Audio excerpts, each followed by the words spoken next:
શિવપુરાણ ભાગ 158। દૂતના મુખે શંભુનો આ સંદેશ સાંભળીને ભૂતનાથ ભગવાન શિવની પ્રાણવલ્લભા મહામાયાએ આ પ્રકારે કહ્યું। દેવી બોલ્યા, હે દૂત, તમે સાચું કહો છો, તમારા કથનમાં જરાય અસત્ય નથી, પરંતુ મેં પહેલાં એક પ્રતિજ્ઞા કરી છે, એ સાંભળો। જે મારો ઘમંડ છૂટ કરી દે, જે મને યુદ્ધમાં જીતી લે, એને જ હું પતિ બનાવી શકું છું, બીજાને નહીં। આ મારી અટલ પ્રતિજ્ઞા છે, એટલા માટે તમે શુંભ અને નિશુંભને મારી આ પ્રતિજ્ઞા કહી દો, પછી એ બાબતે જે ઉચિત હોય એવું થશે। દેવીની વાત સાંભળીને દાનવ સુગ્રીવ પાછો જતો રહ્યો। ત્યાં જઈને એણે વિસ્તારપૂર્વક રાજાની બધી વાત કહી। દૂતની વાત સાંભળીને ઉગ્ર શાસન કરનારો શુંભ કુપિત થઈ ગયો અને બળવાનોમાં શ્રેષ્ઠ સેનાપતિ ધુમ્રાક્ષને કહ્યું, હે ધુમ્રાક્ષ, હિમાલય પર કોઈ સુંદરી રહે છે, તમે શીઘ્ર ત્યાં જઈને જેવી રીતે અહીં આવે તેવી જ રીતે લઈ આવો। હે અસુર પ્રવર, એને લાવવામાં ભય ન માનશો। જો તે યુદ્ધ કરવા ચાહે તો તમારે પ્રયત્નપૂર્વક એની સાથે યુદ્ધ પણ કરવું જોઈએ। શુંભની આવી આજ્ઞા મેળવીને દૈત્ય ધ્રુમલોચન હિમાલય પર ગયો અને ઉમાના આંશિક પ્રગટ થયેલા ભગવતી ભુવનેશ્વરીને કહ્યું, હે નિતંબિની, મારા સ્વામી પાસે ચાલો, નહીંતર તમને મરાવી નાખીશ। મારી પાસે 60,000 અસુરોની સેના છે। દેવી બોલ્યા, હે વીર, તમને દૈત્યરાજે મોકલ્યા છે, જો મને મારી જ નાખશો તો હું શું કરીશ? પરંતુ યુદ્ધ વગર મારું ત્યાં જવું અસંભવ છે, મારી આવી જ માન્યતા છે। દેવીના આવા કથન પર દાનવ ધ્રુમલોચન એમને પકડવા દોડ્યો, પરંતુ મહેશ્વરીએ હુંના ઉચ્ચારણથી માત્રથી એને ભસ્મ કરી દો। ત્યારથી તે દેવી આ ભૂતલ પર ઘુમાવતી તરીકે પ્રસિદ્ધ થયા। એમની આરાધના કરવાથી તે પોતાના ભક્તોના શત્રુઓનો સંહાર કરી દે છે।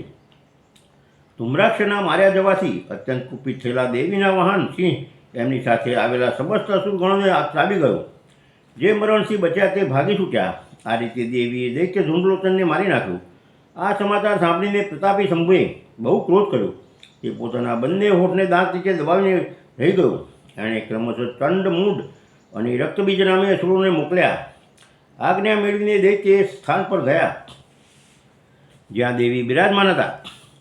અણિમા વગેરે સિદ્ધિથી સેવિત અને પોતાની પ્રભાથી સંપૂર્ણ દિશાઓને પ્રકાશિત કરતા ભગવતી સિંહવાણીને જોઈને એ શ્રેષ્ઠ દાનવી બોલ્યા, હે દેવી, તમે શીઘ્ર શુંભ અને નિશુંભ પાસે ચાલો, નહીંતર તમને ગળ અને વાહન સહિત મારી નાખશે। હે વામે, શંભુને તમારા પતિ બનાવી લો, શુંભને તમારા પતિ બનાવી લો। લોકપાક વગેરે પણ એમની સ્તુતિ કરે છે। શુંભને પતિ બનાવી લીધા પછી તમને મહાન આનંદથી પ્રાપ્તિ થશે, જે દેવતાઓને પણ દુર્લભ છે।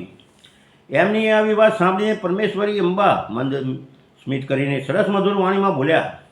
દેવી કહ્યું, હે અદ્વિતીય મહેશ્વર, પરમાત્મા સર્વત્ર બિરાજમાન છે, જે સદાશિવ કહેવાય છે।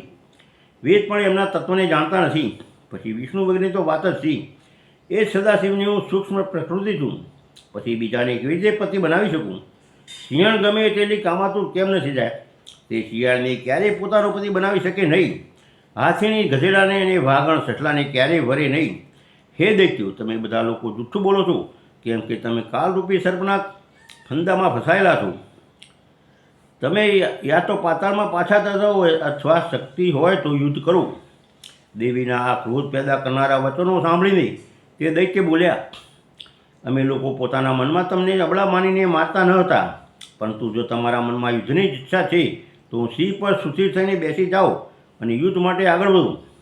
આ પ્રકારે વાદ વિવાદ કરતાં કરતાં એમનામાં કલહ વધી ગયો અને સમરાંગણમાં બંને દળો પર તીક્ષ્ણ બાણોની વર્ષા થવા લાગી। આ રીતે એમની સાથે લીલાપૂર્વક યુદ્ધ કરીને પરમેશ્વરીએ ચંડમૂળ સહિત મહાન અસુર રક્તબીજને મારી નાખ્યા। એ દેવેશ્વરી અસુર તે દ્વેષ બુદ્ધિને કરીને આવ્યા હતા, તો પણ અંતે એમને ઉત્તમ લોકોની પ્રાપ્તિ થઈ, જ્યાં દેવીના ભક્તો જાય છે। ભાગ 158 પૂરો।